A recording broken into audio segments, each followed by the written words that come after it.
angels live in my town. So listen the up. It's crazy. This sounds like you actually have something to say. Oh, good for you. What the fuck is he talking about? You guys are doing terrific. This is great iced tea. I think every American should be watching this. What's good, everybody? Mikey, back in the fold or in the cut, whatever people say. It's another Angels of My Town, everybody. Going to be a good one today. We've I got a feeling. Big episode. Got a big episode. Buddy, if people are going to see it, it's displayed. We've got a Canadian legend on the show today. Canadian legend, metal legend, rock legend, Pioneer. And a beautiful man. Very nice man. And a very nice man. And beautiful, I mean, his spirit, his energy. From what we've talked to him before the show, setting this up, yeah, wonderful man. He's just, well, if you've seen the documentary Anvil, so we got Lips, the lead singer of Anvil. If you've seen the documentary Anvil, This is Anvil. Correct. Or is it Anvil, The Story of Anvil? I can't remember. Anvil, this is the story of Anvil. Is it the story of Anvil? Whatever. Whatever it is, you can Google it. Google it. It's on YouTube, I think. Google it. At least the trailer is. It's an excellent documentary film. Amazing. About this legendary Canadian rock band that started out in the 80s, like pioneer of heavy metal rock. Their trajectory was like huge. They have a song called Metal on Metal. It's one of the best heavy metal songs ever.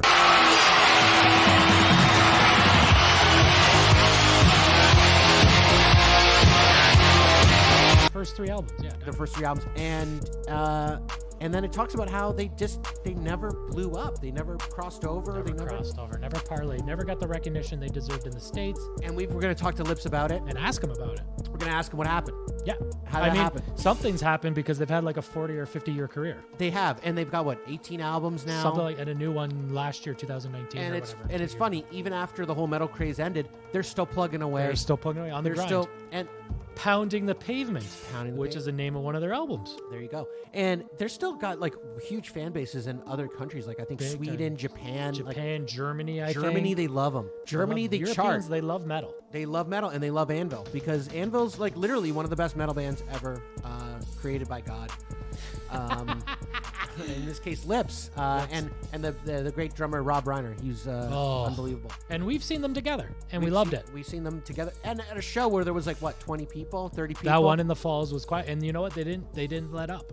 They put on a show like there was 1,000 people in the arena, buddy. Like 20,000 people. They didn't give a fuck. Yeah. So we're really excited to have him on. We're excited about that later. We've got clips. Some good clips coming up. We've got. Well, I mean, we've got a pig. What was the pig calling contest? We're talking a little bit about Leo improvising that scene from Once Upon a Time in Hollywood. Yeah, and then we also buddy. Well, let's talk about. Do you want to? What? I know you had something. Do we want to get it? First of all, let's Sean. Stuntman Sean from the last episode and the barber. And your claim is because you deserved a part. That's why you're saying. Thanks for coming on. Sean was the third mic on last episode. You did a good job. Back alley barber. What I think that's a great place. I can't wait till we open up again and we can fucking. He was a good dude. He gave you good tips. He gave me a good tip, and I ordered on Amazon. By the way, I ordered that shit. It's awesome. Does not what. Looks full. What do you think it looks? Thick and full. What do you think keeps it up, Slick? I should get that. Does it regrow hair? Because that would be nice. I don't think so. It was not that expensive. It was crazy. Like most salon products they recommend you are like hundreds of dollars. This one was like a $20 item. He gave you a good back alley barber, giving the tips. Back alley tip. Guys, when shit's going, go to him. Good dude, good shop. Good shop. Stuntman, thank you. The bracket was funny as shit. Bracket was great. Bring him back bracket. Bring him back bracket. BBC Mondays. BBC Mondays. We had a good show. Yeah, BBC Mondays. Guys, send in your BBC Monday videos. We want all those videos. Keep them coming in. We got a couple. We're sending out gift cards. You get $5. We got a couple. We want a couple more. Yeah. Let's get it going. Let's get it trending. Free coffees, everybody. It's fun. Get some Timbits, whatever you want. Let's buy some swag too, guys. We still got a couple shirts left. Not many. They're selling out. They're selling out. They're selling fast. Limited supply, and we did one run, and that's the last you're going to see these T-shirts. The next run's going to be a different stuff. I don't think we've ever talked about our commercial. The commercial would have been a good topic. We've had a couple shows go by, and we've never mentioned our fucking commercial. We like doing movie parodies. Mikey, we happy? We did a little movie. If you haven't seen the commercial, check it out and buy a fucking T-shirt. It's going for Food for Kids Niagara. We're donating to the children. We're feeding the children. Wu-Tang's for the children. Angels Live in Our Town is for the children. And you know what? I have a feeling Anvil's for the fucking children. I think Anvil was. I think he. Well, I don't think Lips is going to not be against the children.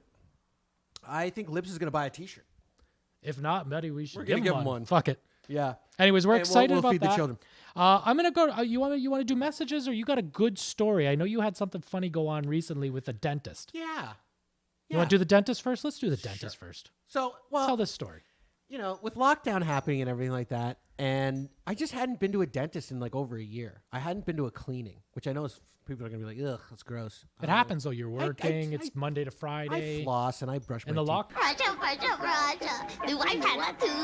lockdown hasn't happened. But then after you've taken a year off of getting cleanings, you get a little nervous about going to the dentist office. Like you fuck shit up. Well, I'm like, oh, I'm dreading. Like, what are they going to tell me? Like, I'm going to have to remove half my teeth, and my, you know, I'm going to be like, I'm going to have the word dentures, or I don't know what the fuck they're going to tell me. I Like, always root worry canals. that when I go there, they're going to be like, "Oh, your molars got to come out," and I'm like, "Oh man," because I've heard that's awful as you get older. Wisdom I've got teeth. wisdom teeth. Sorry, I got not all of them molars. still, and they, you know, they Me all, too. So they've told me, like, one dentist told me, if they don't bother you, don't get them removed. But then other dentists are like, no, you got to get them removed. They keep saying that till you get older to fuck with you. I know. I don't know what it is. They So love it. anyways, I go in for a cleaning. Yeah. And there's two ladies in the room, okay? And I didn't think anything of it. One's the dental hygienist. I think one's the dental hygienist, Okay. and I think the other one's I thought was her assistant. Okay, I'm thinking Assistant hygienist. I think there's an assistant. You know, he needs That's to hand her interesting. tools or make notes or Well, something. I've never seen that before. I didn't really think much of it. I just figured, you know, she's like in a little uniform. She's gonna sit there. She was in uniform. Yeah, she had like a Scrubs little on. scrub thing. Okay. Yeah, So they're both scrubbed up. they're scrubbed up. They got visors and shit. Sure. And I'm getting my teeth clean. I'm in my, you know, I'm laying back, my mouth's open, and all of a sudden, the girl, the assistant girl, she starts like just chatting, just like talking, you know. What are they talking about? Well, I couldn't really tell because I think they're Persian and they are So they're speaking Farsi. Iranian. They're speaking Farsi. Persian offensive? No. You know what? I'm married to a Persian. I don't think Persian's offensive. Okay, so they're Iranian, Persian, whatever you want to call it. They're speaking Farsi. They're speaking Farsis. But you can tell they're like gossiping. They're like talking about, because they're kind of giggling and laughing. And Oh, his teeth so big. I don't know. So I'm thinking to myself, I'm like, they're fucking making fun of me. They're talking about my teeth. They're like, oh my God, is this guy brush? Is this guy floss? What is that? What is that? Popcorn? Yeah. But then I've gotten the feeling, because the hygienist occasionally speaks English. Okay. And would say things like, so did he do that? Or would you say, or something like that? So I'm figuring she's talking about like her date. She went on like a Like date. another dude. Like she went on a date, the assistant. Yeah. And she's like gossiping.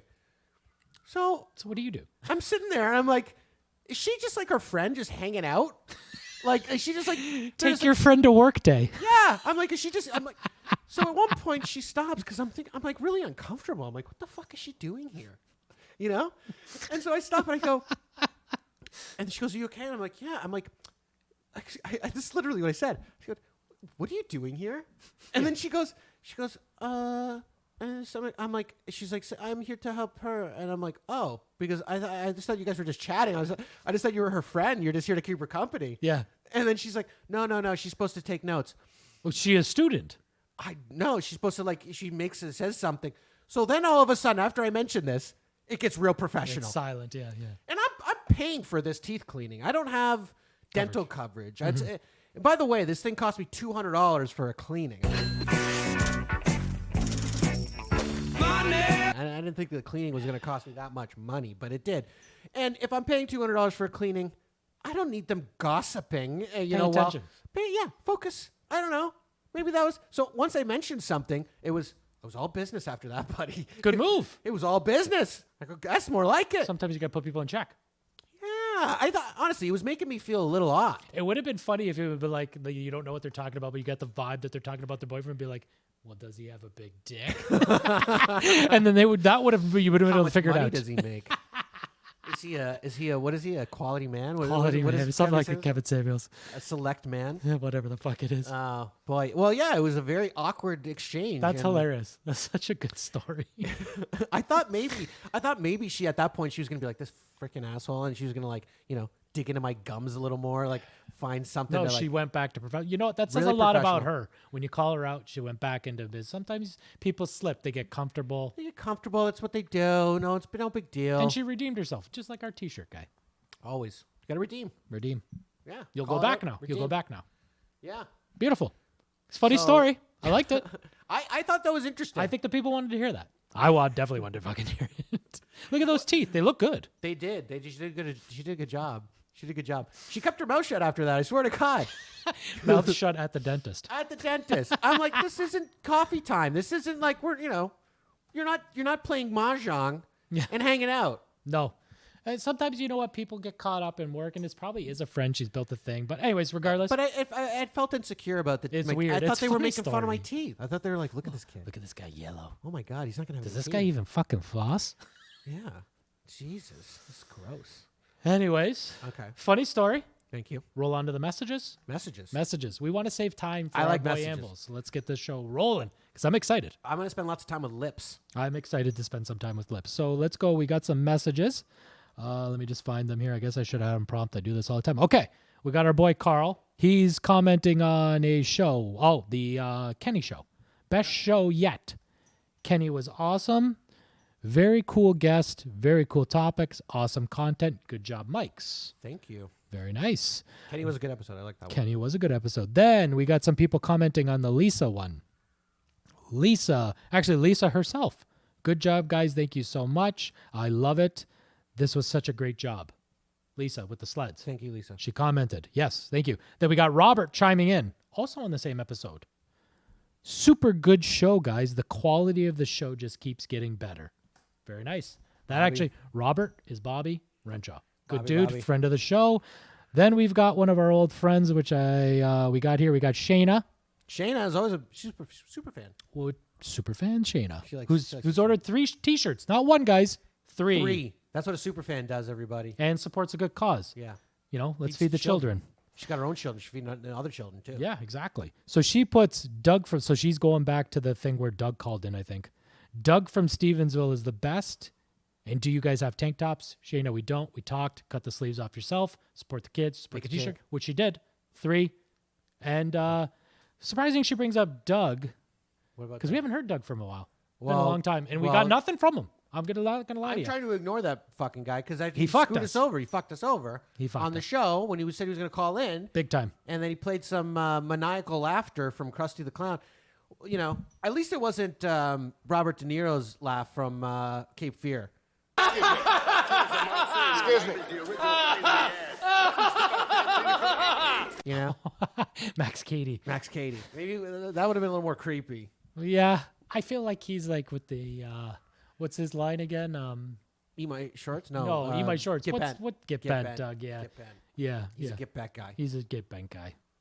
Which would be like symptoms. Anyways, what did she say about Doug? She said Doug from Stevensville is the best. That's all she said. I'm just saying we She likes haven't Doug from Stevensville. we You haven't encourage heard this fucking guy? We haven't heard from Doug in a while, which is weird. And I got nothing. He's It's ghosted like, us he's since like I the called. Zodiac killer. That's exactly what he's like. You know, he strikes when you don't expect it. I have a feeling if we call him out, we might get some stupid because we haven't talked to him about because we were upset about that fucking bullshit Well, call. I am still upset with Doug, and you know, That was a bullshit call. I don't want to invite him to call into the show again. No, we're done.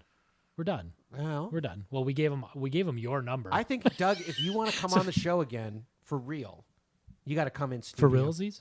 Come in studio. Got to come in studio. Does he want to relieve his identity to us though? That's a good question. Because Maybe- he's is there been a busting my possible- butt, buddy. I'm a fucking peacock, Yeah, and like he's made fun of you. makes fun of all of us, Yeah, both of us, yeah. Anyways, and the show. we But haven't talked about him in a while. It only came up is because it Shayna brought possible it that up. he could come on with anonymity? Like, could he wear a disguise? Anonymity. Anonymity. I don't know. That's up to him, Doug. I don't know if I even want him on after that bullshit. Set up I a call. know. Fuck you. Fuck Doug, it. Just We're over send it. us some messages. People like him, I guess. Yeah, I haven't heard from him. Yeah, send us something because we're missing you because the show's plummeting without you. we Except for today. today is going to be a big show. Anvil in his house. Lips. Lips. All right, buddy. So what do we got going on today? We got, pig calling you got contest. This, you got this clip you want me to watch. I haven't seen this. clip Okay, yet. so what this is that this came across my feed the other day of someone playing a metal song, which kind of goes into our guest a little bit. Someone took a pig calling contest. You're gonna want to move to the 34-second mark of the first one. is that they have like a contest wherever in Nebraska, wherever the fuck this is, where they do pig calling contests. Is it the 30-second mark? 34-second mark. They have people on stage and they call pigs. This is the original without the guitar player. Okay? Go ahead, play it. You're going to hear it. You're going to die. They have a contest where they call pigs. This is the contest. Who's the best pig caller? Okay. This guy looks like he'd be a good pig caller.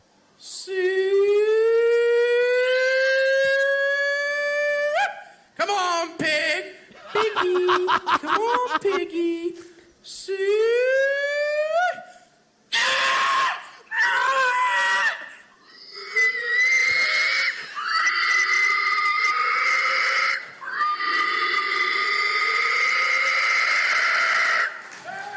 They clap, they cheer, bro. These people watch us. Let this go. There's another guy that comes up So after some him. people they know that was, that was a good pig call. Grew up in this city, so This but guy's not a I professional actually pickle. studied this and watched it. So we'll see how well I do today. Whoa. This is hilarious, right? Why Sue-wee?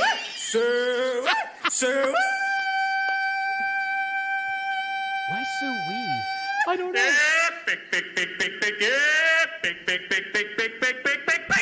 He's like an auctioneer. He's snorting. I don't know anything about the farting, but do you think this works? Do you think the pigs come? Well, there's definitely a pattern. They do the suey, and then they're like, "Hey, pig, come," and then they make a bunch of pig noises. Oh, wait till you I think I could do this. Do you want to try to do a pig call? Thank you. Go ahead, be my guest. Oh, this is the one you want to see. I lost my spot. Yeah, Mike. Oh, sorry, bro. No, I was talking to her. Oh, her.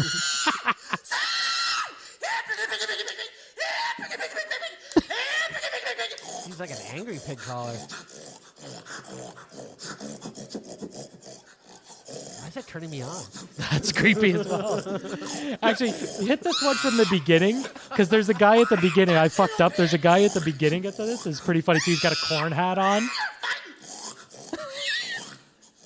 So this video was popular about a year or two ago, but someone redid it with a metal guitar, and they play a metal song to it, which is What am I playing now? Go play the beginning of this one again, just so you can see the guy with the corn hat, because the guy with the corn hat's pretty funny too. Just start right from the beginning. I fucked up. That's my bad. Like right there. That's good. That's good. The guy in the corn hat's perfect. Right there.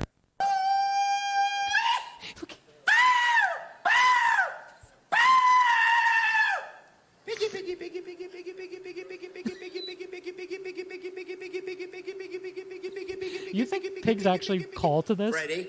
I think you just went, come here. Exactly, right? Fred. Who the I fuck's think our Fred? theme is right over here. All right, so we saw this one. That was my bad. So the next clip is, this came across my feed and I looked up the original. Someone took a metal guitar and made it into a metal song. The second one. The recording of the lady? No, this one with the guy with the guitar. But you're going to want to skip to this is the one you want to skip Since you guys to are the 40 clapping, second mark. can I get a clap, like a steady clap? And start right there. Perfect. That's good.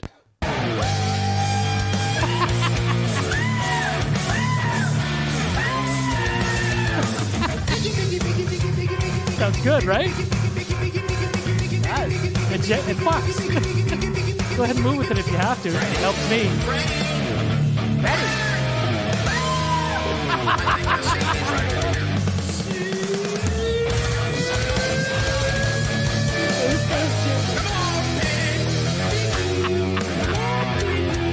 This song's fucking good. Right? We should play this for looks later.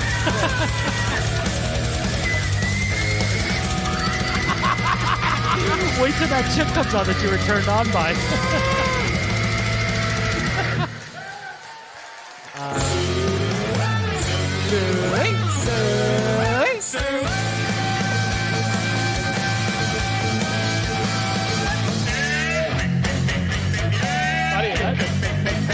If you have to, it helps me. It's like that song. It's like that band Rance. Was it Rance?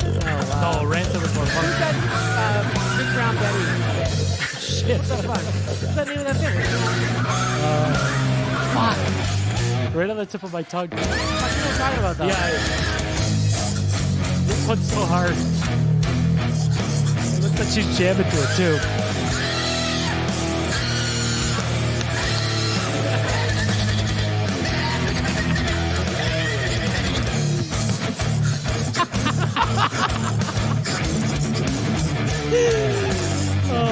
fuck, man. That's classic.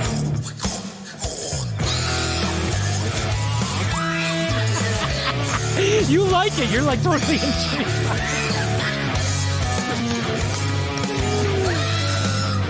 Shit. I thought you'd enjoy that. It's funny, right? Plus we have Anvil on later. I thought the metal. I like. That's all, folks. Did she say I like to get dirty? The pigs do. They do. Do you want to? I want to try to do a pig call. Go ahead. Here, Go give me one. Okay, Give me ready? one. I'm gonna do one. Go ahead. Ready? Hit me with it. I've learned a lot about this. I've never done this. I grew up in the city. Oh, you're this guy. I've learned a lot about it. I watched it. So here goes. Okay.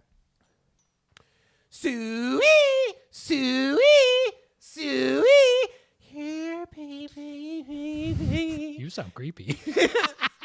Come here, pig. Here, pig. Pig. Piggy, pig. Pig.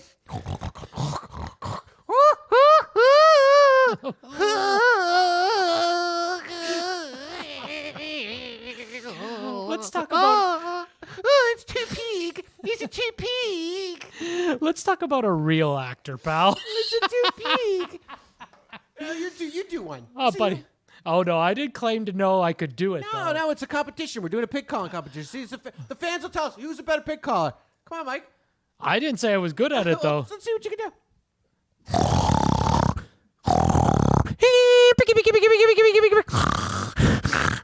Wilbur. That's pretty good. I guess I got a knack. Yeah, you're pretty good. I think you missed your calling. Well, who says I haven't called pigs before in my past? That's true. Touche. No one knows your life.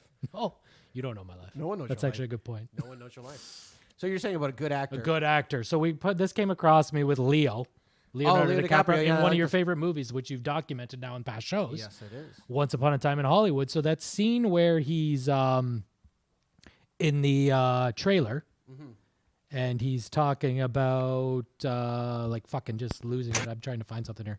My bad. So it's got Leonardo DiCaprio's character freaking out in Once Upon a Time in Hollywood. Was not on the script. Totally improvised. And Leo said he definitely had days like this before.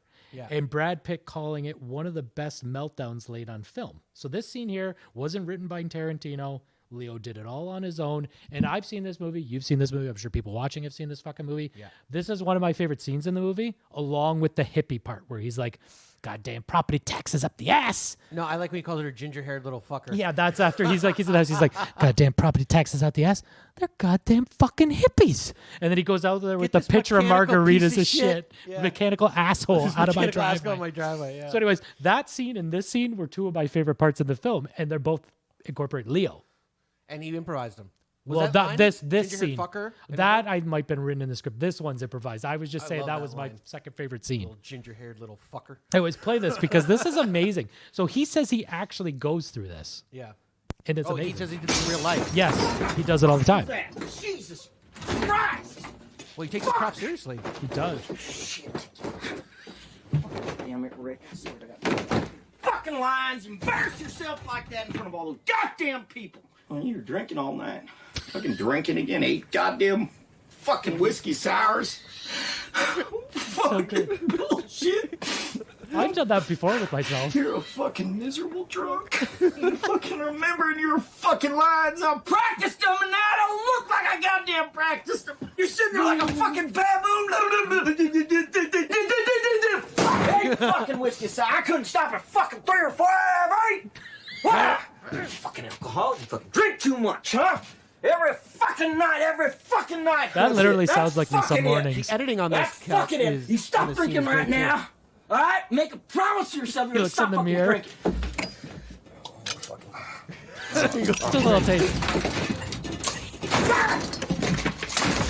That fucking girl. You're gonna show that goddamn Jim Stacy. You're gonna show all of them on that goddamn fucking set who the fuck Rick Dalton is. All right? Let me tell you something. You don't get these lines right. Look at that shot off the mirror, huh, I'm gonna bro? blow your fucking brains out tonight. All right? Your brains are gonna be splattered all over your goddamn pool. I mean it, motherfucker. Get your shit together. fucking amazing. So money. You sure it was Rick fucking Dalton. I love that. So good. So good, So buddy. So money. Rick fucking Dalton. Cutting it a little close for time here, buddy, because we got our guest coming in soon. Let's get. Well, let's Lips work on the into it a phone. little bit. Yeah, we got Lips. I've seen them a bunch of times. I've seen him with you. We're really excited about this for him to take his time, hang out with us. Yeah, we got a lot to talk to him about. Tons, buddy. I think this is gonna be I a had good a lot interview. of questions from watching the documentary. It's a which good I point haven't as done in a well. while, but I watched a bit of it. I prepping for the show. I love this group. Like I said I think I've told you off, Mike, that you play these songs in hockey locker rooms, March of the Crabs.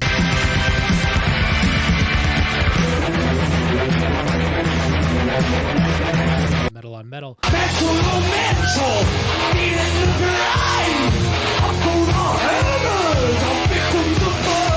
Blood on the ice.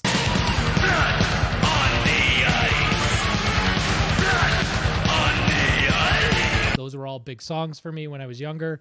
I'm excited about this. I know you are. I can't wait. Let's get lit. Let's get Lips.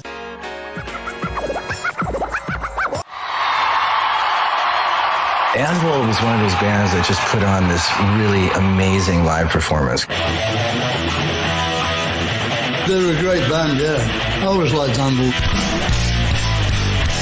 In the summer of 1984, Anvil toured the world with the biggest bands in rock. These guys are going to turn the music world upside down. All of them sold millions of records around the world. All of them, but one. Hey, gentlemen. Okay, Just a bit of a... Okay, we're back. Some of the people here, like a couple of my buddies are like, oh, yeah, they scratch their heads. They're like, oh, Anvil. I'm like, how do you not know this great, massive metal Canadian group that has been like so influential on so many groups? And then they're like, oh, yeah. And then they remember the songs that we used to listen to in hockey, like Blood on the Ice, Metal on Metal, March of the Crabs.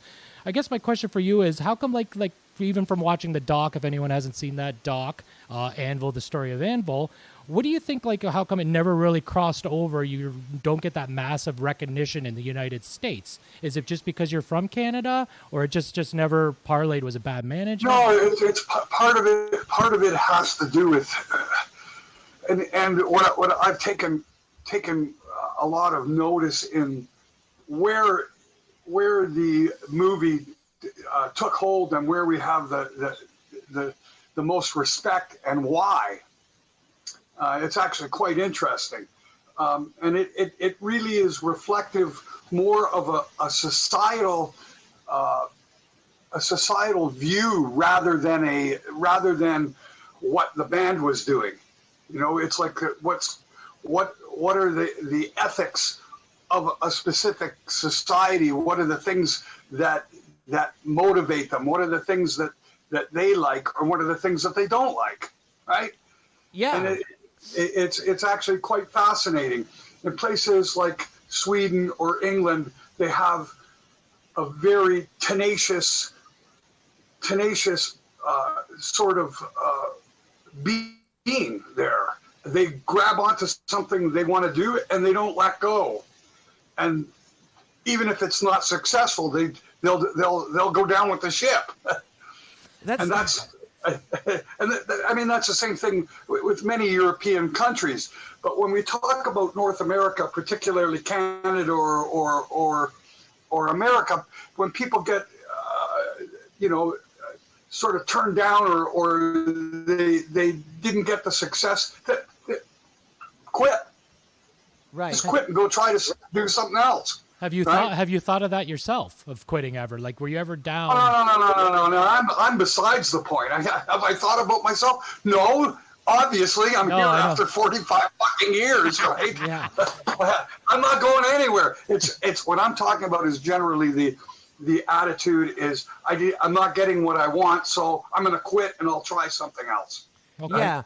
But I also think like a lot of musicians that I've known through the years, they try to put bands together, and of course everybody's out for all the musicians end up being out for themselves and in competition with their bandmates. And what does that do? That it breaks up the bands. Yeah, it creates turmoil, right? So that you can't get longevity. You can't be around long enough for anybody to get to know what you are or what you're doing, or make it, or even more importantly is finding your own identity. I think they don't stick together long enough to acquire an identity. You need to record a few albums to understand where you're excelling, that means socially, what people are listening to, and what they like about your band, and what you're actually doing. Should I sing like that? Should I use more melody? Should I, sort of somewhat tailoring to your audience so that you're giving them precisely what they need. I hear you. What they want. I hear you. Now, And those things take time and dedication. If you don't do that, whatever, you'll come and go. Yeah, I get it, man. So, Lips, I would say though that a North American audience, would you say, they like a new sound. They're kind of constantly seeing what the new thing is. Do you think that that's kind of a part of it with North America? It's like they want trends. It's trendy. Yeah. Yeah, and you guys, because you guys were hot, I remember. Like, everyone was saying you guys were the fucking hottest band in North America at one point as a metal band. Where do you think it slipped? Where do you think the tide turned for you guys? Because it looked like you guys were on a rise to be bigger than any of these guys. You had the coolest name. You had the best gimmicks. You had metal on metal. They pulled all our record deals and all our management and everything else. Gone. Disappeared for four fucking years, man. Was it all management? That's what happened. You guys disappeared for 4 years. Yes. 1983, 1987, nothing. And if that 4 years you guys just sat in the recording studio, did a bunch of music, but a bunch of tours, created like probably some of the the momentum got lost. Oh. And what was they can't get it back ever. You can't. Here I am 45 fucking years later, still paying the price for the 4 years that I lost then. And that's due to that's mostly back, man. And that's all management. All management, poorly managed. Well, this is basically and fundamentally what happened was we started growing. The thing was we made a huge impact in Britain, and we went to England, and we even got to tour with Motorhead all over the UK. Yeah, by the end of '83, record companies in the United States became slightly interested in what is this heavy metal stuff. Right. Because it was a new thing. So it was the fresh new thing in North America. It was like a new sound. Like no one had heard that shit yet. And you guys were so fresh. It was so fresh. It was so hot. So, we got involved with, of course, a couple of people that are very renowned, but particularly one of them, David Krebs, who managed Ted Nugent, Aerosmith. Those are big. Those are big acts. Those are like one of really the biggest management company in the United States at that day and age. And you were with them. Now then, on the other option was Johnny Z, who had invited Anvil to come to play at which our first show ever in the United States, come down and play a place called the Route 18 Flea Market. And that was in just after the Metal on Metal album came out. It was just previous to us going to England for the first time.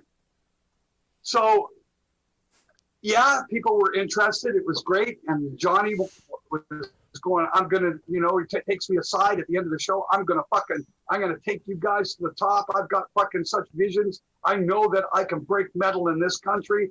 We got to do this. But meanwhile, I'm signed to a Canadian label. You can't get distribution in the United States, which was a big fucking hurdle. What was the label? So Johnny, we got to get you a deal or get you away from there or something. Anyway, right? Of course, at the same particular time, we get involved with David Krebs. So David Krebs, we're in the middle of recording the Forge and Fire album. Awesome album. We got a call. We got a call in the fucking studio. Pack up your gear. You're going on tour with Aerosmith for 5 shows. Fucking right. All right. So we're going, oh fuck. Meanwhile, we've got the producer in. We've got Chris Tangarides with us in Canada. He's flown in from from England. We'd already been in the studio for a week and a half, and we had already recorded a good portion of the bed tracks. What was it like touring with Aerosmith? Like, was there just pussy everywhere? Oh, I don't know. Come on. Well, I mean, we could go into details about that particular run. It was kind of messed up because it was during the period of time that that Joe Perry had left. Oh, there was some. Okay. It was some dark times for Aerosmith. Yeah, and Steven had injured himself on a motorcycle, so we were playing the Philadelphia Spectrum, and their road manager comes running into our room, and he goes, "We can't get Steven out of bed. He's unconscious, and we're going to get him in the shower. Guys, go out. You got to play an hour and a half tonight."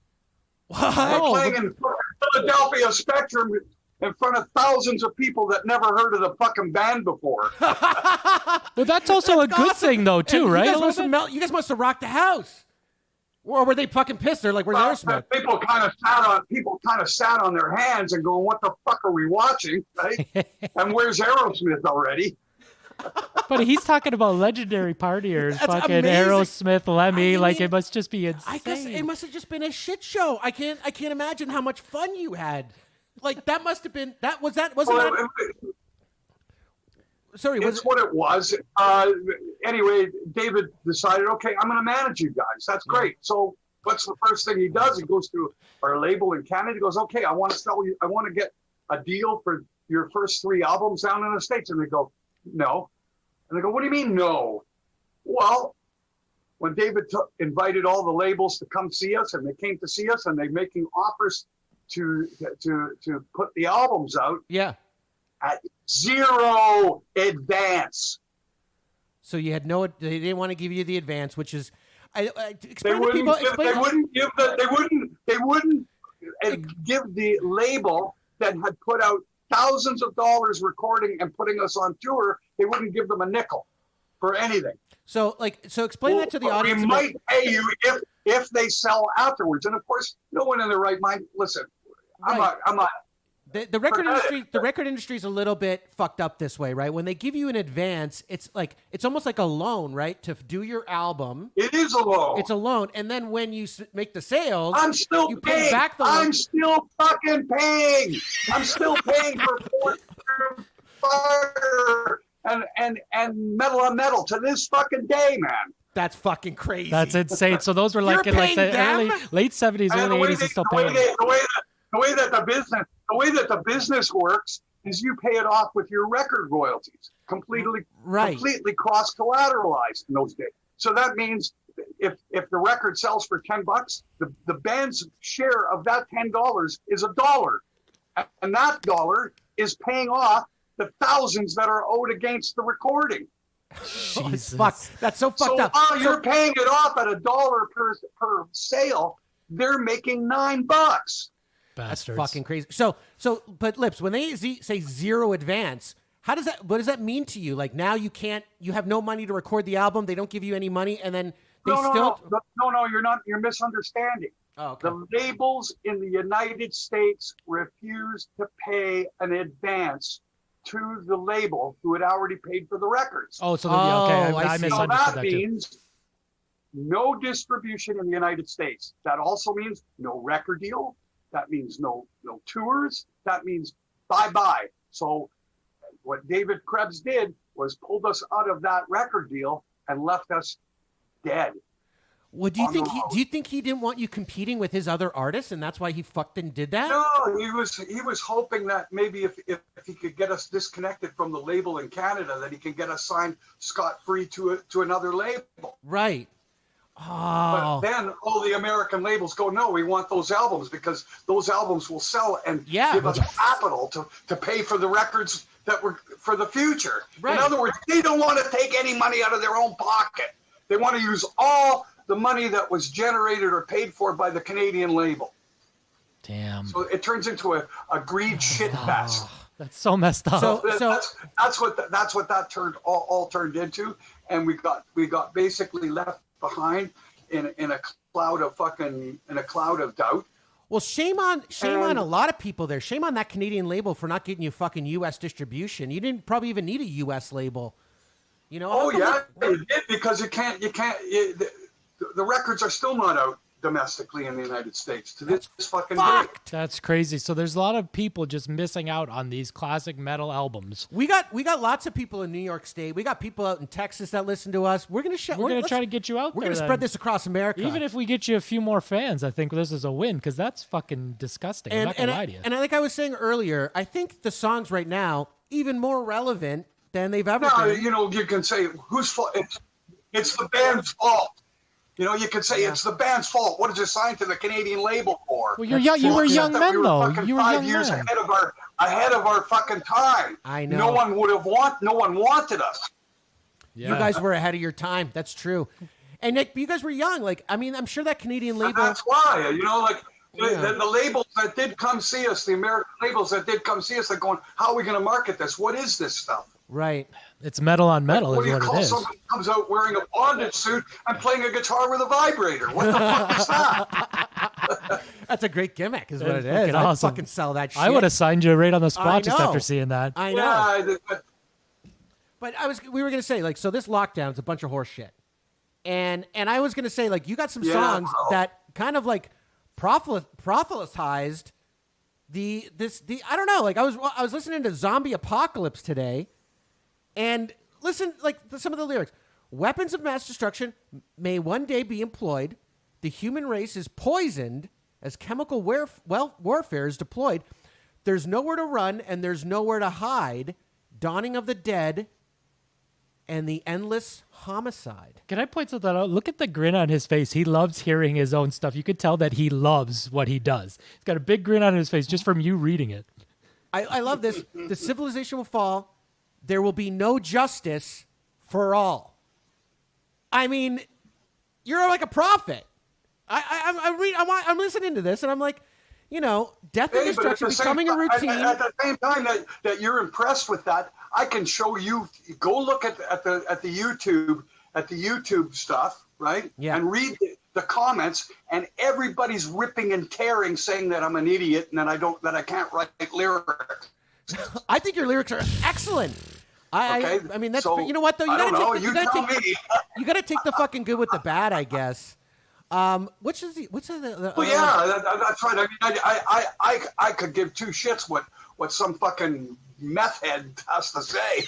Who's got exactly better to do. Anybody who puts insults on YouTube videos is like Beatles or Rolling Stones and says that they suck and they fucking should give it up. You know, it's like, you guys have got nothing better to do but sit and fucking snort fucking crack and fucking sit on the internet and insult people, right? Well, you know what? The fact that they're listening to you and the fact that they're giving you some cred, that's giving them, that says more, you know what I mean? That's giving you energy. I think that's actually in a positive way. I think so too. You know what I mean? Like they're giving you some energy. But their view got recorded as it got viewed one more time by you, asswipe. Right, exactly. The song Slip Kid. Yeah, the song Slip Kid we did that for Kurt Suter from the Sons of Anarchy guys. I know. It's a fucking great track. We did a re-record of a Who song. That's kind of a big deal that you did a song for the Sons of Anarchy show. That's a big show. That's pretty cool. Yeah, we were even on it. You guys were in the show? A drug runner. Wait a minute. I watched every episode. I don't fucking remember seeing you. Yeah, what episode? Season 2, episode 2. Season 2, episode 2. Okay, I'm gonna have to go back and check that out. That was early on now. in the show before it probably was in like even a big hit, or maybe it was a big hit already. I didn't even know what the fuck it was. Hey, it's a good show. Kurt Suter and his wife Katie Segal lived across the street from the director of the Anvil movie. Katie Segal. Peggy Bundy. Peggy Bundy. Yeah, right. Yeah, holy shit. That's Kurt Suter's wife. Oh, right? She looks good still. Yeah. And they lived across the street from the director, so we became friends. They started watching the building of the Anvil movie a year before, 2 years before it even was out. You know, so they're coming over and watching the different stuff being edited.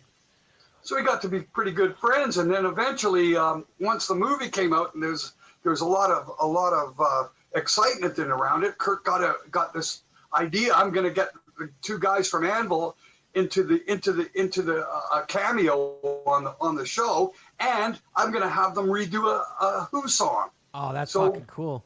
It's awesome. Okay, awesome. that's so cool. You're talking. So I'm on the team on the set, right? Yeah. And Ron Perlman is a genius. Man. Ron Perlman's a great actor. Unbelievable. No one gives Hellboy the cred that it deserves. Oh, that's a dynamite movie. Yeah. Hellboy's. This was my first time ever watching a production being there at a production being made like that, and it was astounding. I mean, basically what they're doing is he shoots a scene, but from different angles, right. And he has to do the same thing a number of times. I know. Acting's one of the hardest gigs, man, and people don't realize how fucking hard. I mean, the guy goes up and it's pristine, perfect. Yeah. 3-4 times in a row, exact. It's hard as like, shit. It's one of the hardest jobs in the world. I He's think it's a one of the hardest jobs in the world. Consummate professional? Consummate professional. Thank you. It's consummate. But I wanted to ask you, Lips, how did the documentary come about? Like, what was that something that you guys kind of spurred on, or was it someone that was a big fan of the band? No. How'd that happen? No, what happened was the director was a very, very old friend. When we played the Marquee in London, England in 1982, this kid comes knocking at the change room door, and we let him in. It's a 15-year-old kid, and we're going, "Hey, man, wow, it's our first time in England. You know all of our songs? Wow!" We're freaking out. That's cool, You right? know all your fucking songs? Bloody hell, you're fucking great, man. It's like, wow, okay, this is fucking cool. So we make friends with these, but I mean, what could a 15-year-old and 25-year-olds have in common? Music. And he was really, really, really well informed on a lot of stuff, and we became friends. And eventually, we found out that his mom had her entire family lives here in Toronto, Canada. So what happened was, sometime after we had met him in England, he comes. There's a knock at my door, and there he is. He's in Toronto, right? And we have nicknamed him Teabag, and Teabag showed up, and it was cool. Great, man. And what year was that? What year was that he showed up in Toronto with you guys? 2000 something, right? 2000 something. Pardon me? What year was it when he showed up in Toronto? Oh, that would have been in around 80, maybe 84, 85. Okay, so he was kind of like following... a year or two after that we met him. He showed up, and we were taking him with as a drum roadie because he played drums. So his idol of all time was Robbo. So he's one of the best drummers I've ever seen.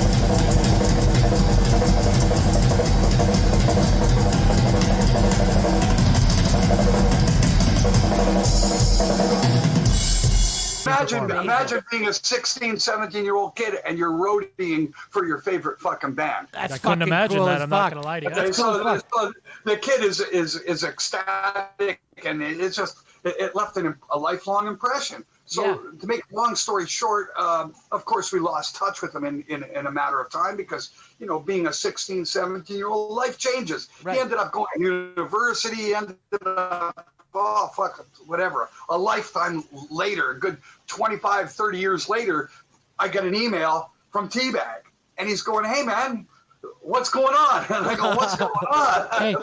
hey, it's Teabag. Recorded like 12 albums since we last saw him. That's what's going on. Yeah, you guys have so much fucking music. It's crazy. And then he goes, "Listen." Yeah, he goes, "Listen, man, I want you to come down and visit me in L.A." And I'm going, "Yeah.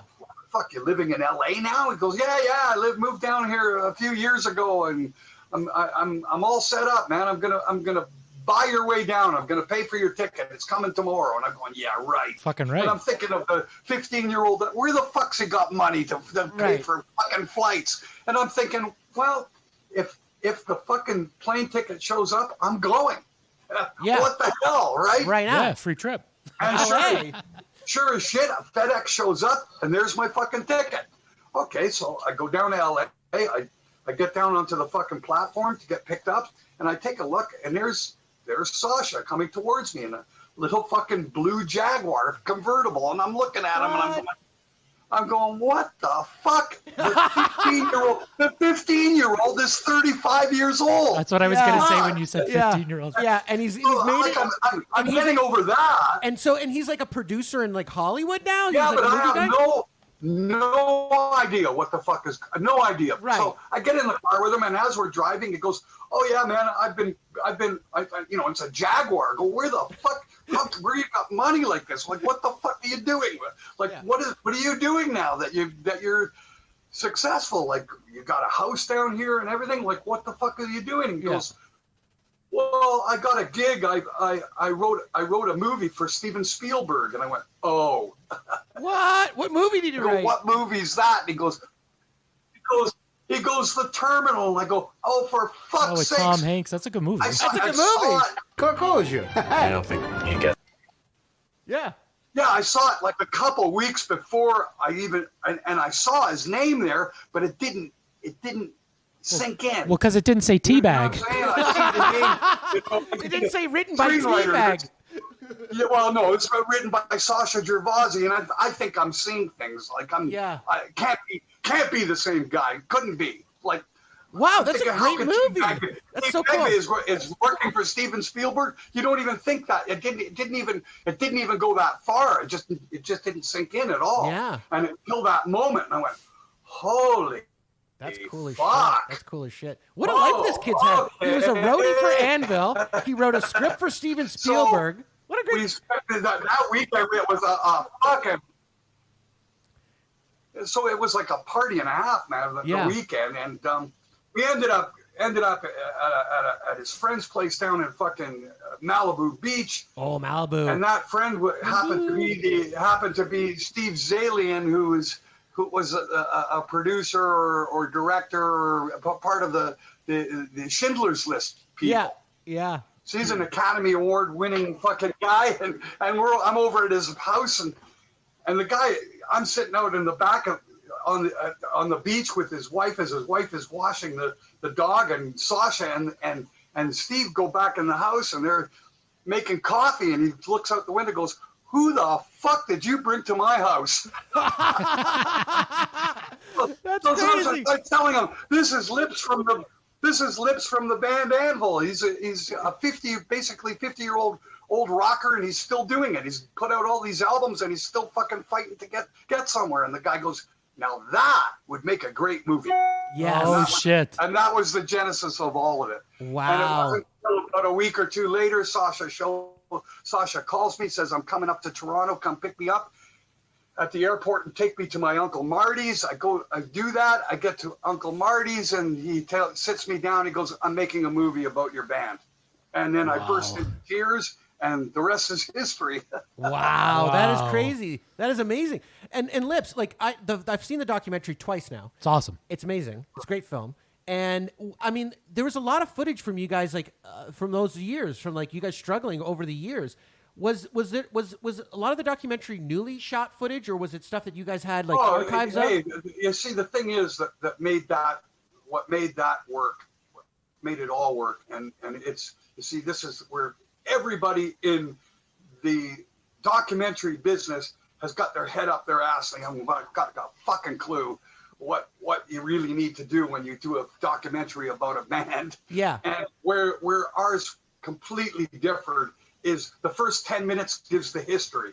Yep. And the rest is now. I love the movie because you could just see how much passion you guys have, how you guys, it's something like you never want to give up on those, on not just a dream, but your goals, your objective. You had a goal, you had a mindset when you started this band. You were on a path. The thing is that God, you see, okay, you're North American. Okay, you're not gonna comprehend where I'm going with this and what I'm saying. First of all, it's not a failure. Anvil was never a failure, not even remotely. I never said You don't that. talk about a band saying you fucking blew it after 12 albums, okay? No. That's not blowing it. I don't give a fuck. No, I'm just saying generally, I'm not saying you do, but I'm just saying that, oh, you struggled. You're always struggling. You're never there. I agree. Okay? I agree. It's always a struggle. I always say. That's really the truth. I always say there's always something more that you want, and it's about the journey. There's always, hey, it's people about the laying on their journey. deathbed go, give me one more day. Exactly. Right? It's human. It's the human equation. I want more. I want more. Everybody Give me more. wants more. That's right. And that's it. right. Give me more. But it's about enjoying the journey. And I feel from that documentary that even though I think the biggest anguish was you guys feeling like you needed more, we wanted more, but you guys deserved more, really. Goddamn right. Fucking right. Like that was the biggest heartbreak of that movie was just like these guys fucking are culturally impactful. These guys changed the culture. And for that, they should by any means at least get recognition. And I thought what was great about the doc was that they showed all these bands that did really, Metallica make and all it that, huge. yeah. Metallica, Slash, Slayer, all these bands, AC/DC, they all kind of give credit to fucking Anvil and their influence on metal rock and breaking it through and breaking through to the mainstream. Like for that, you guys deserved a lot more. Yeah, you deserve all your flowers and everything. You get it all. You get it all. Well, you get the sprinkles and the toppings. The delicious brown crumbly stuff. I get the cherry. Yeah, but it is what Slash said. People stole all the ideas and went to town with it and left us for dead.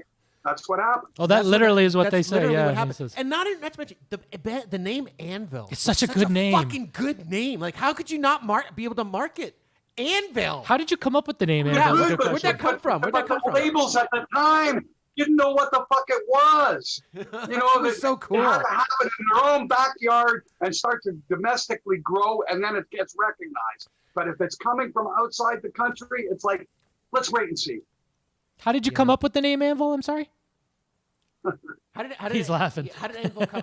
Where did that come from? What was Anvil like? What did that mean to you? Well, what happened was when we first got signed to the label, the band's name was Lips, and the album was Lips, Hard and Heavy, and well, which is a great name too.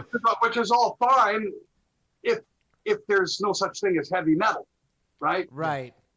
So it would have been fine if there was no such thing, but heavy metal was actually now beginning to rise, particularly in the UK. So they're going, look at guys, this is not a good name for the band because, well, first of all, there's Lips Incorporated, and you're Funky Town. I want to take me to Funky Town. You're not doing Funky Town and playing discos, and you're not Horse Lips, and it's not conducive, and it's not conducive with the idea of what heavy metal is. So guys, go home and think about a name. And what happened was, of course, we had a list of 500 names, and quite honestly, most of them got used by other bands. Come on. It's just that. Oh yeah, fuck! If I wish I had that list, you go, oh my god. And these bands didn't exist yet. That's so cool. So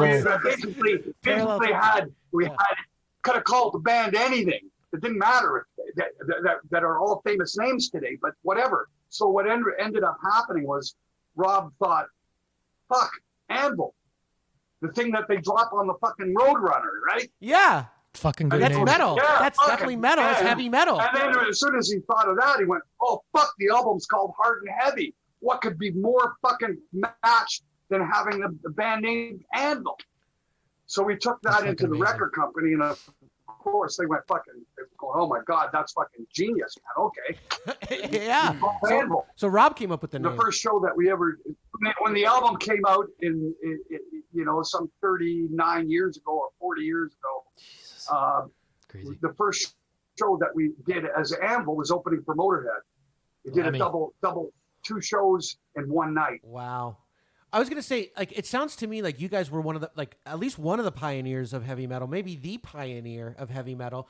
But who were the influences that kind of inspired you to do the music that you were doing? Well, by that point, like my life is actually draws a complete parallel to the growth and expansion of electric guitar. Okay. So fundamentally, from 1956 till 1966, what do you think I was listening to? What was there? Chuck Berry. Rock and roll. Yeah. Right? Chuck Berry, And Elvis, yeah. It was the beginnings of guitar music. Right. And by the time I Jimmy for sure. was 10, which is 1966, the Beatles and the Rolling Stones were all the rage. Right. The Stones, yeah. Everybody wanted Keith a Richards. guitar. My dad's tailor shop was 2 doors away from a music store. And the guy from the music store said, "Listen, I need to rent a tuxedo from you. Maybe we can do a deal.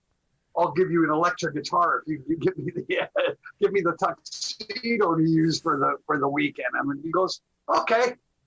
And that was at 10 years old. My dad brought home an electric guitar. I had an older brother of 8 years older, so that became my guitar teacher and major influence on me because he's bringing home all the albums. He had money. I was only a 10-year-old, so what the fuck? Right. You know, so right away you start learning everything from Secret Agent Man by Johnny Rivers to all the Beatles Rubber Soul album. Right. Amazing. And Rolling Stones by the time I was 12, I guess 13, then Hendrix, right? By 1967, another year later, Hendrix came out. And that was you want to talk about game changing? Yeah. When I heard that, I was going, okay, this is it, man. I know where I'm going. So you wanted to take. So you heard Hendrix, and you're like, wow, look what he did with an electric guitar. And then you wanted to take it even a step further than what Hendrix, even go heavier, harder with the electric. Well, I mean, just following what was happening. The pattern. Yeah. After Hendrix, of course, you've got the Cream, and you've got Led Zeppelin, and then you finally Deep Purple. Black Sabbath, and I think that Sabbath is metal. Black Sabbath. Now, I must have been 14. I was 14 years old, so that's already 4 years into playing guitar by the time Black Sabbath came out. Right. And as soon as I heard that, I went, "That is the Almighty. That's the Almighty. Yeah. I love that. That's fucking." I couldn't believe my ears when I heard the first Black Sabbath album. I know. Well, it starts off with that bell. Iron Man. Iron Man is just such a that's already the second album. Yeah. Just hearing the rainstorm. The intro where it's like the bell Black going Sabbath in. Yeah. the first time, I could not believe my ears. And to this day, Lips, do you think that there's anyone that even comes close to that? Like even still? Like that, like Sabbath and what they're to somebody who is 14 or 15 years old, yes. Yeah. To me, nah. No. You can't. You're what reinvention of a whole genre? Yeah.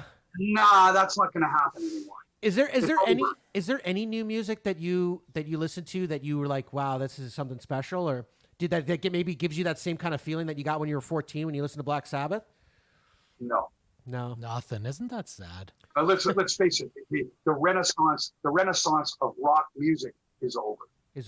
Well, do you think though? You know, and the main focal point, which was guitar, has been so thoroughly saturated throughout the entire music industry, and that means country and western. It means every aspect of the music industry has been saturated with electric guitar. The only way that you're going to start up a whole new thing is come up with another instrument. Have you ever heard the band Sleigh Bells? That revolutionizes the music industry, and I just don't see it happening anytime soon. So. Sleigh Bells is a band that, like, I think was pushing it in terms of what they were doing with sound and distorting sound, and their guitar was real heavy. They only had a couple albums though, as far as I know. Yeah. But I was gonna say, Lips, have you ever considered maybe doing a solo acoustic, or like even doing some of the songs you guys record, like Metal on Metal, as an acoustic, almost like a ballad, almost like maybe like changing it to maybe suit a new audience, or because I think these songs are fucking brilliant. I'm not tailoring fuck all, man. It's not what you do. It's just pedal to the floor. What you do is what comes natural, and if you can't do it in a natural form, then you're going nowhere. And for sure, if you have to fucking, create something and tailor it, you're only going to do it once. Yeah, but because it doesn't come natural. You did so much research and so much thought into one particular focus. What is that? That's not how you make it. You got to make it on what you do and how you do it. And that's it. It's got to be a natural process. But it was something. So having a hit single is an accident on purpose. It's like lightning in a bottle. From my perspective, it's like lightning in a bottle, really, right? Would you say like it's timing? It's the moment, it's right place, right time, right inspiration, right sound, it's a whole fucking combination. Right. Listen, when I wrote the song "Metal on Metal," it was the furthest thing from my mind that was going to be on the radio, or that people are going to remember it. How long did it take you? My thoughts on the Metal on Metal album. I thought the song "Metal on Metal" was the biggest embarrassment on that record. Wow, that's crazy. And the reason I felt that way is because of the simplicity of the song, and that it was really gruff, harsh singing, which is, I thought it was more of an attitude than it was talent. And I'm giving it from the writer's perspective as to how I felt about it. But at the same time that I felt that way, it's irrelevant because because the audience listened to that and they went, "That's you." That's the impact it made. But how long do you remember writing that song? Like how it came to you? Like how long it took you to write it? 10 minutes. Fucking just like all the great songs. They all feels say like that. It's 10 That's minutes. what I mean. You're not going to do this by fucking sitting down and fucking, brain. What am I going to think? Am I going to think? No, what happens is go. I got a new song. Which you do that the smoking symbol, which That's brings what happens. You did that smoking thing. So this brings us to your new album a little bit called was it Legal Now or something like that? Legal Now. Legal at Last. Yeah. Legal at Last. Thank you. That's it. Thank so you. you were supposed to have a tour, which now got shut down to the pandemic. Fucking pandemic, Lips? Yeah. Bullshit. I've listened to the few new tracks. And you know what's really interesting? You're gonna love this this fucking drives me fucking crazy. We've been doing this for 45 years. We've got this was our 18th album. It comes out and it's the first time it's made fucking charts in Germany. We go to England, we start our fucking tour, we do 17 shows, the whole fucking thing gets closed down. We had 60 shows. That sucks, man. You're immortalized. Essentially now. You can find them. Yes, I'm immortalized. I've reached You will my live goal, on yes. forever. You will live on forever. And like forever and ever and ever. That to me isn't that all anybody ever wants? Absolutely. I get that. You're a goddamn legend. What else is there really? This guy's a metal legend. I mean, for the after effects, certainly. I mean, the after effect. I'm here now, and that's all great, but it's the after effect. Will I still be here when I'm gone? I think that's almost the big question. And you know what? That sounds like a great fucking idea for a song. There you go. Oh, you heard that here. Here we go. I want to hear. Can we guess? like can we guess vocal on it? here Can we just after come I'm on gone? and be like legend? Just do like drops in the song take for some you. samples from the show, and we'll fucking. Am I here after I'm gone? I shouldn't be talking about things like this. It's probably not good luck. No, we've but, got. especially in this day and age of zombie apocalypse. There you go. Jeez, I know. Great tune, Zombie Apocalypse. We've got a game for you. Yeah, bear with us. Since you're a master of playing the guitar with a vibrator. And I don't think we ever got, actually, before we get into the game a little bit, I don't think we got his response on how that came to be, where that came from, the idea of... The vibrator? The vibrator. I think I thought it was... never finished explaining. You had that. You had the glitch. Yeah, the issue. Yeah. So how did that come about? Was that something you just bought, or was that something you grabbed from your old lady? Like what? No, what happened was we sat down as a band and we go, what kind of fucking stage antics can we pull? What can we do so that when people come to see us, they never forget for the rest of their life what they saw? Right. This was what we were thinking, and it goes beyond the music. We're thinking in the sense show business. Showman. When I say show business, you're showman. Almost like an Alice Cooper type thing, like with the show. What gives the lion the roar, right? It's right. Like Ozzy bit the head off bats. Yes. Kiss, Alice Cooper. Yes, they all got that shit. Yes. Ted Nugent. There you go. Yeah, exactly. The list goes on. It's about being North American. It's about what are you giving the people that's unique and that they'll never forget seeing you, and you're going to leave a mark forever. And they keep talking about too. Are things that you're looking for. And what happened was we of course, all the songs, if you look at the first album, every song's about sex one way or another. Yeah. So what who came up with the idea to play with a dildo? Like, was it? So, well, I'm just saying it came from it really. The shock value. Of the idea came from, I'm going to do something nobody has ever. So was it your idea? Oh yeah, absolutely. And what it was, I thought, immediately I thought, wait a second, it's hard plastic. Yeah. That could be used as a bottleneck. That was my first thought. I mean, you can use a beer bottle. You can pick with a beer bottle, yeah. You can use a medicine. You can use any kind of hard plastic surface. To pick, okay? Yeah. And in fact, when I was a little kid, they had this toy called Motorific. Okay. Okay. Now, Motorific it had a chassis. It was a small little plastic, square little plastic dinky toy, basically. Like the Cargi or Corgi, small little metal cars, but these things were made completely of plastic. And they fit together. Yeah. They run on two AA batteries.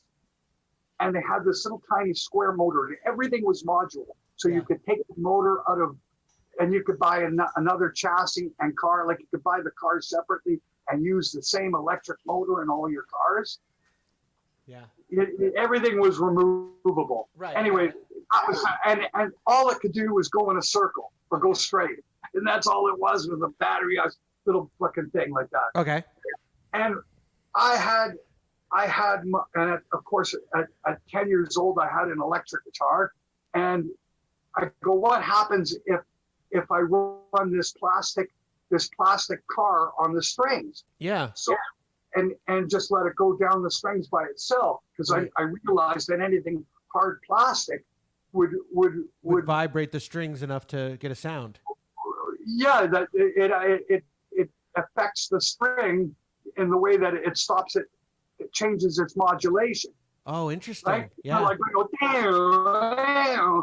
So I'm thinking, fuck, this car goes by itself. What would it sound like going down the strings? Right. Right. Yeah. You know what I mean? That's what I'm thinking, right? Yeah. But I'm not even thinking about the motor. I'm not thinking about the motor. And I put the car down onto the guitar, and of course the motor goes through the pickup, and you're in this. Like whoa, yeah. And I mean like 10 times the volume of your strings, because of course it's a magnetic field into a magnetic field, right? Yeah, that's interesting. Unbelievable. So that was where I had discovered what an electric motor does when you bring it near a pickup. Yeah, so this has to be a motorized dildo, otherwise the effect doesn't actually work out as well. Well, that's what. It's not just a bottleneck. It's the motor.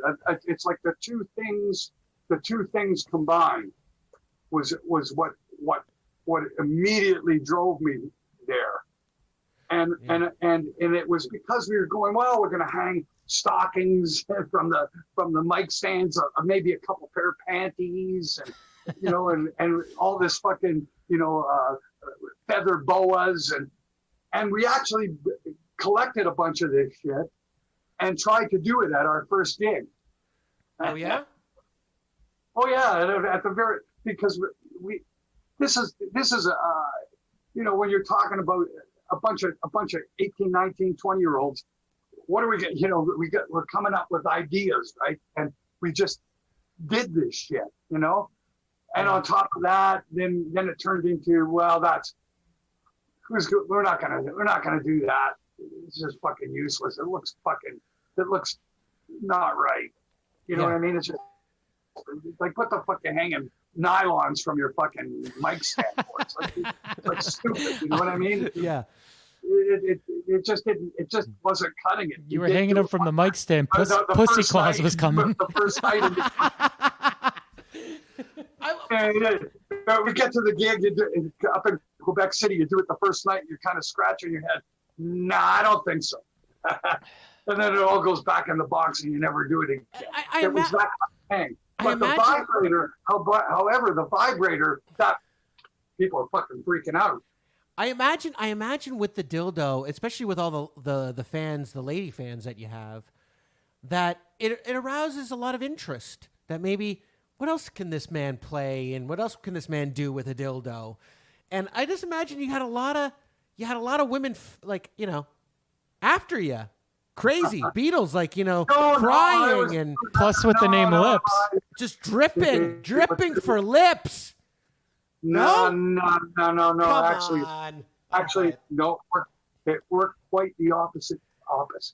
You didn't what? They thought you were creepy then. Yes. What the fuck? You had a harder time getting laid. Wait a second. I don't buy it. You became a rock star and you had a harder time getting laid. Is that what you're telling me? This is what you're telling me. It's not. I wouldn't. It depends on how you want to look at it.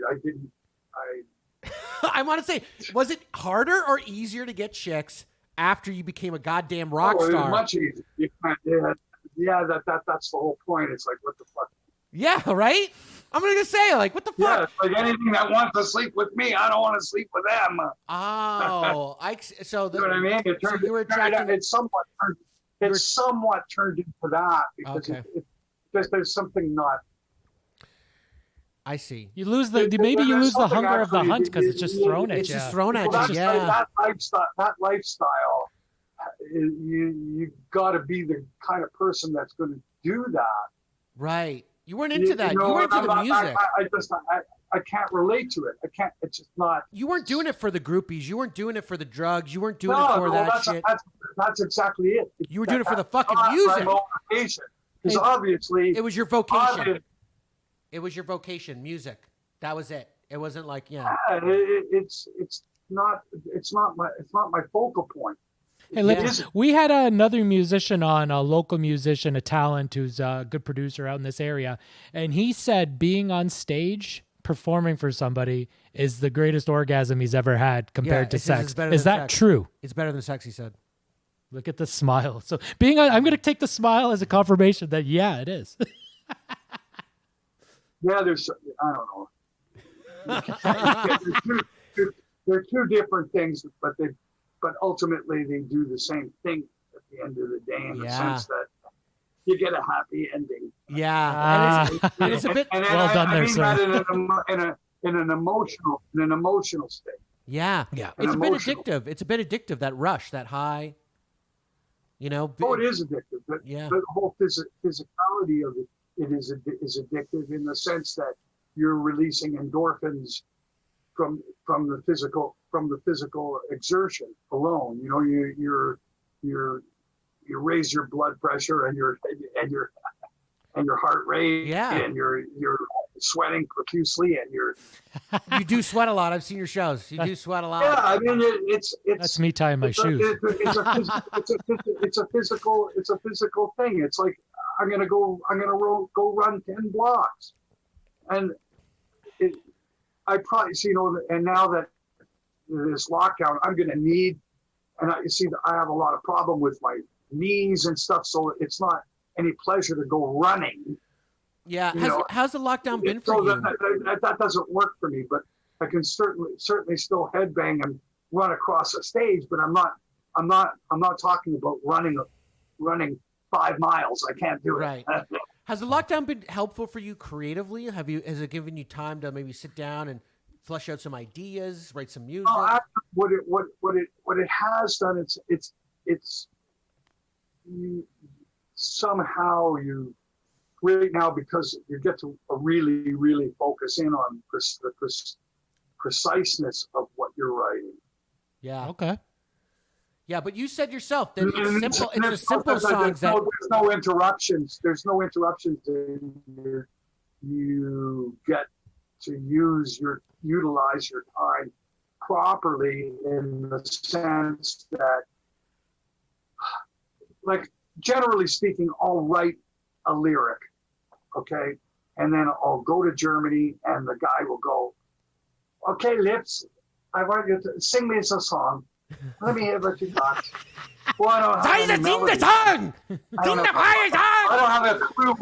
I haven't got a clue when he goes, "Come here and sit down and talk to what." Every time I hear a German speaker, sounds angry. Sing the song! Sit down and show me what are you going to do? Okay, that's no problem.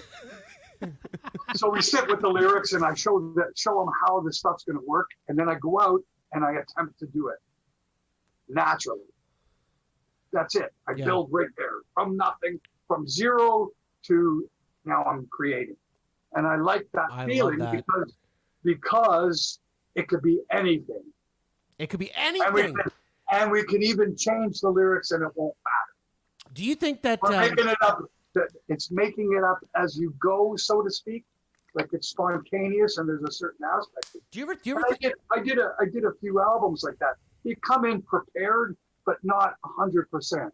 Do you think, like, creativity comes from the divine, like where the ether, like where does it come from? Like, where do you think that is it like a beacon from God? Do you think it's your innate talent? Where do you think it comes from? I always think about that. Where does the creativity come from? Where's the song come from?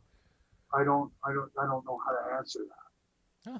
It is another universe. It is what it is. Yeah. It is a universe. It's the same universe that takes me on these daydream shit, Yeah. I dream a lot.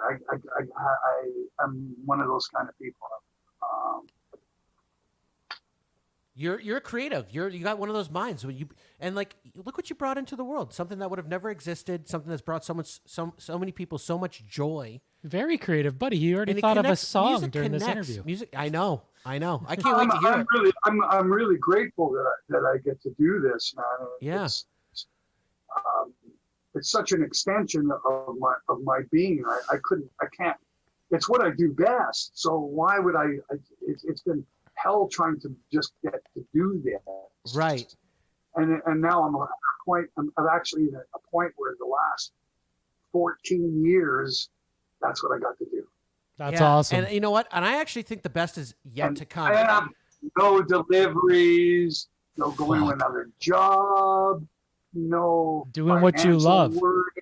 When awesome. People watch this, they're going to see the joy in your face when we start talking about your music and Mike's reading your lyrics. I found it, and it's inner peace. It's there. Wow, that's awesome. A contentment, yes, and always give me more. But to me, more is write another song. And do you think Lips like another song? That's what more is. Do you think like there's a piece left in you, a song that is your best, that's going to be your best, that's yet to come? Do you think do you worry about that maybe I've done my best work's behind me, or do you feel still like I still have something left in me that's going to be better than anything I've ever made? I don't pit myself against myself. I never really think that way, and I still think that what I thought was a great song when I was 15, I still think is a great song. Right. So when I write music, I still write music in the way that I always have and always will. So I don't. It's. But do you think? Am I going to outdo something that I did? It's not even a question about doing it. I'm not even saying that. I'm just saying. It's about being able to actually come up with something a little bit, even if it's a little bit different. Yeah, fresh.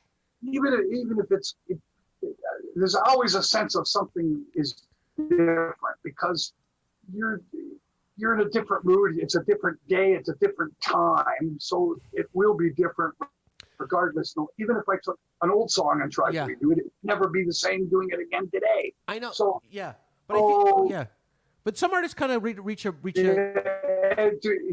But being the same writer all along, yes, there's going to be similarities. I'm still pulling from the same places, inspiration-wise. Like, I find a song that's in the field of Iron Man, or I find a song that's in the field of Sweetleaf, or a song that just a riff. Not that it sounds like it's in the field, the same drum beat, same drive, underdrive to the riff, and that attracts me.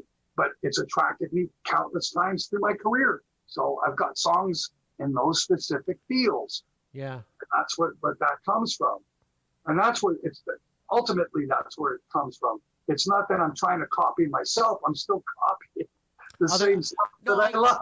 I get it. In a different version of it. I get it. I guess what I'm getting to is like some artists feel like, no, I've done everything I think I can do. Like I've done everything I wanted to do. I think I put out what. Oh, that's that's just bullshit. That's bullshit. Actually, what that is. Well, later on, they realize it and they try to play catch up later. Right.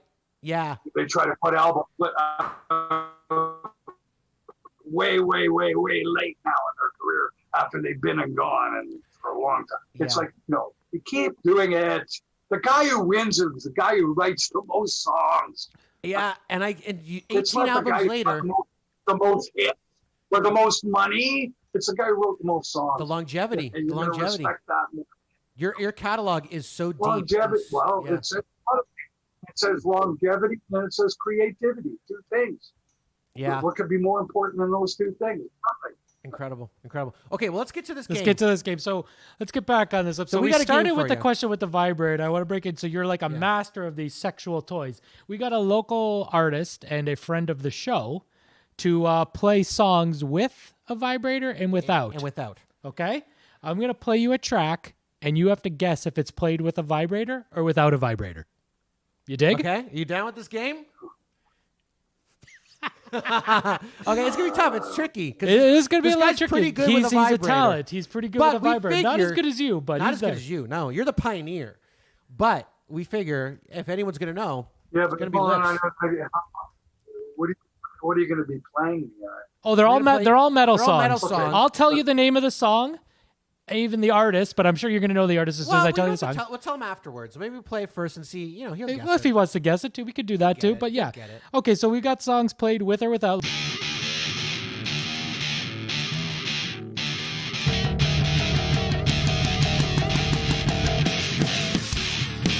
Yeah, it doesn't.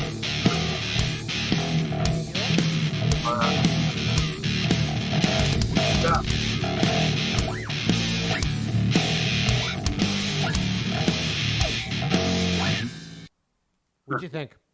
With or without a dildo? First of all, did you recognize the song? Yeah, of course I recognize the song. It's Pantera, but I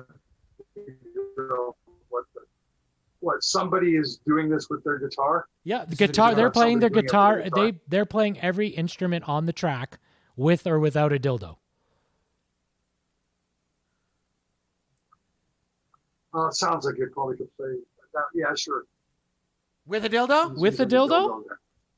Mike? That is with a dildo, and the song was Pantera, Walk, which he hit on the head. He hit it on the head. You want to hear that again? Let's hear that one more time. Let's hear that one more time. Can you hear the dildo now?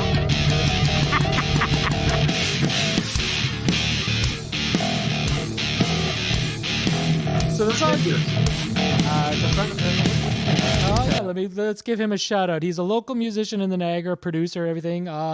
He's you could check him out, some of his solo work, by searching Alan's World, by searching Alan on any streaming platform. Friend of our show. You don't know friend his of full ours. That's all the information he gave me. He didn't want me to put his full name. He just wanted them to search. That's a Alan's great way to World. get famous. Okay. That is. So we got a couple more. So that one was with a dildo. Walk Pantera with a dildo. Let's see the next one. With or without a dildo.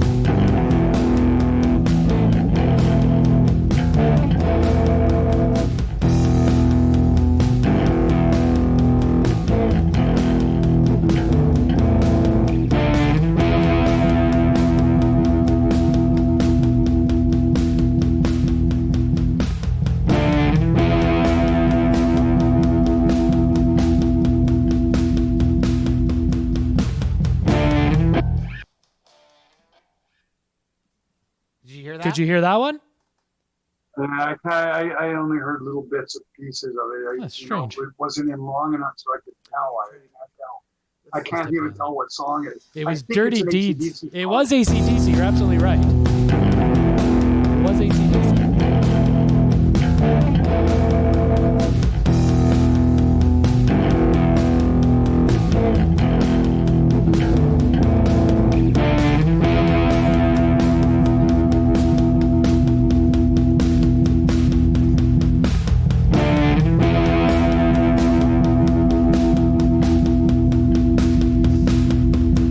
With or without a dildo? Is that better? Was that better? I'd still say probably maybe he's smacking it, but it's not bottlenecking. He's banging it against the strings, maybe. So it is with a dildo, you're saying? You're saying with a dildo? Yeah, what the hell? Yeah, it is actually with the dildo. You're 2 for 2. Two for 2 with the dildo. Let's try one more, and let's see which one plays louder I here. think the mic's on this side, Mike. Okay, so I'll play it you here. can see the levels here. If it's not levels aren't going, he's not hearing it. Okay, let's try this one. This one you're going to get because I believe you've toured with this group before as well.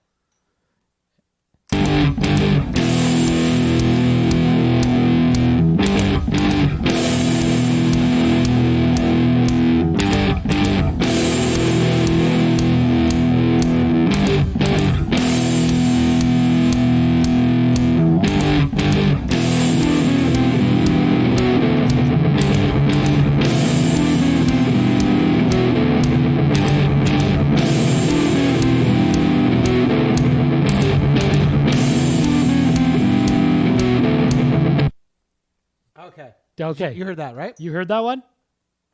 Yeah, I can't tell. The song is For Whom the Bell Tolls by Metallica. Or anything at all. It's For Whom the Bell Tolls by Metallica. If you had to take I guess I was kind of thinking it was that, but it sounded so incorrect though. Well, so what does that lead you to say that it might be with or without a dildo? With or without a dildo. It's kind of messy. I can't probably with a dildo. Yes, it is. That's right. You're absolutely right. You got him. You got them all. That's hilarious. That's incredible. I couldn't tell. Lips. He's playing me this game, and I'm like, he's not going to be able to tell. They sound the fucking same. It's funny that he points out that it sounds messy because he's like, it sounds messy. That's because it's played with a cock. Wow. I'm fucking impressed. Yeah, he played it with a cock. Lips. I can trying to tell what they're trying to do, and I'm going, that's a mess. It's Anyway. a fucking mess. Play that again. Which one do you want to hear again? Which one do you want to hear? Are they trying to play? That's For Whom the Bell Tolls, right? Yeah, that is For Whom the Bell Tolls. For Whom the Bell Tolls. And I'm going, is that what I'm hearing? That is For from man. That's pretty fucking bad.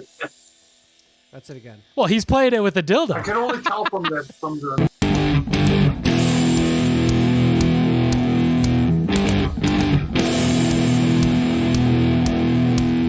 He did say it was difficult, Lips, to play with the dildo because, like you said, he was slapping it. That's all I hear.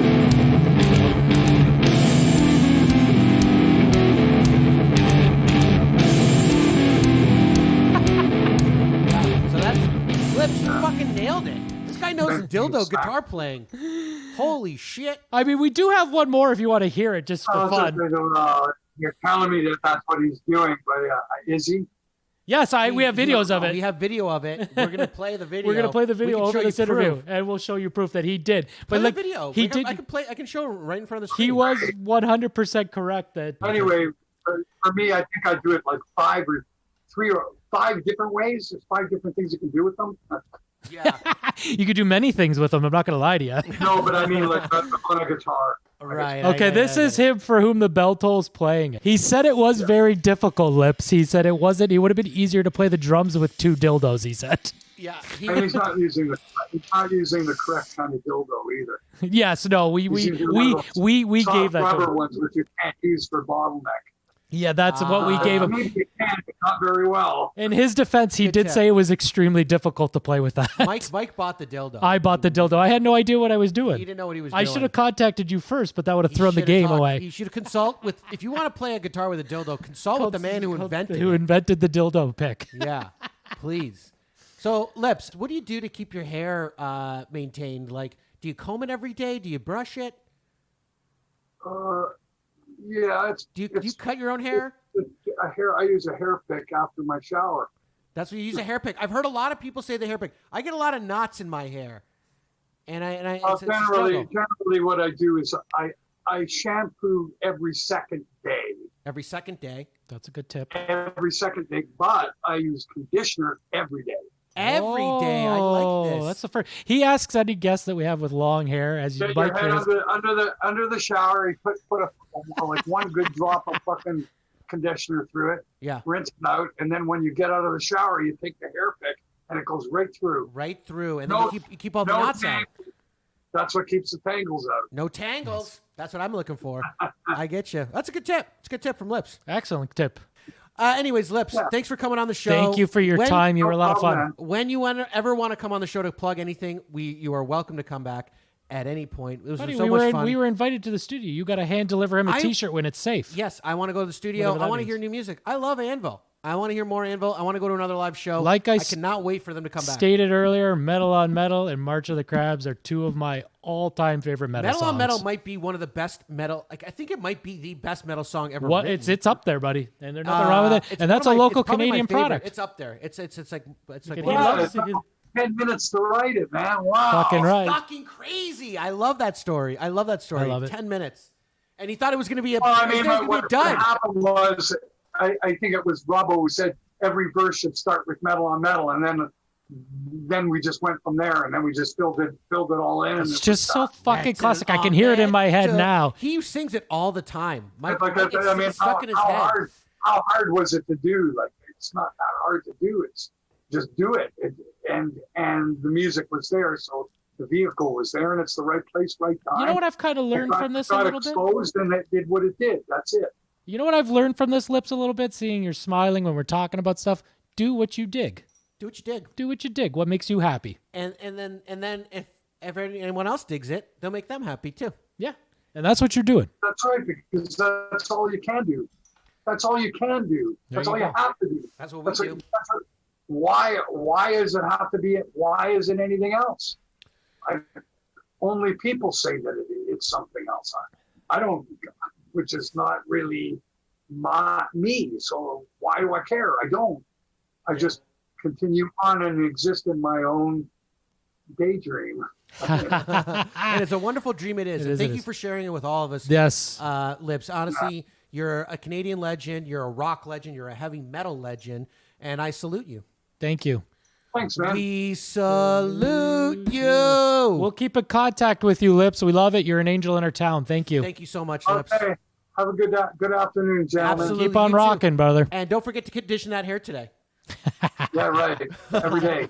Every day. Every day. We don't stop. Thank you, Lips. Thanks, Lips. Bye. Bye-bye.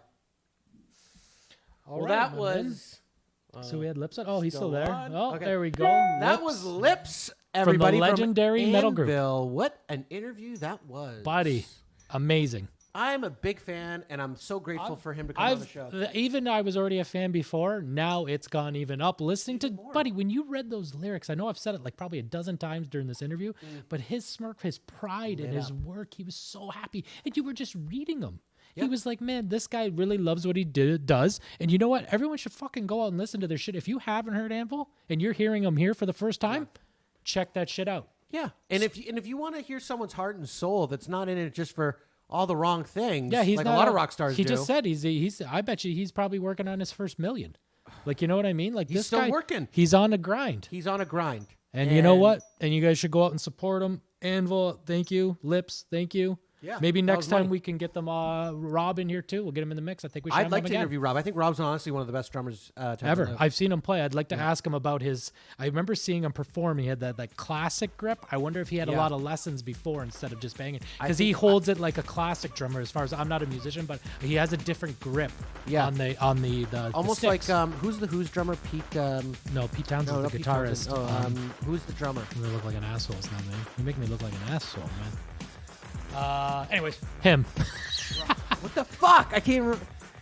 Yeah. Anyways, he has a classic grip too. Yeah.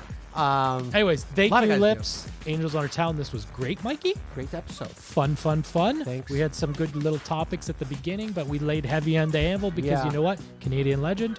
Thank you. Guy was awesome. Yeah. Took a lot of day out of his time, you know. I know. And this was our, first recording back after the tragic death of DMX. It was really, that was really tough on me.